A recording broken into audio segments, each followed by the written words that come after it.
Hey friends, if you encounter this issue where the Alt plus Tab combination is not working on your Windows 11 computer, then please watch this video. I will guide you through the resolution. So the first solution is to restart the File Explorer. Search for Task Manager in the Windows search bar and open Task Manager. Wait for the list to load. Right click on Windows Explorer and select Restart. The next solution is to check for updates. Right click on the Start button and select Settings from the menu. Go to the Windows Update tab, click on Check for Updates.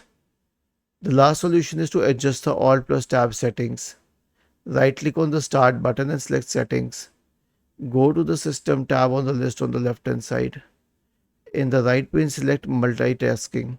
You'll find these options for snap windows. Expand it and make sure that this option shows snapped windows in a hover over taskbar, apps in task view, and when I press Alt plus Tab. And this option show tabs of apps when snapping or pressing Alt plus Tabs. Was this helpful? If yes, then please subscribe to the channel. If not, then let us know in the comment section of the video on how we could help you further. Thank you for watching this video and have a nice day.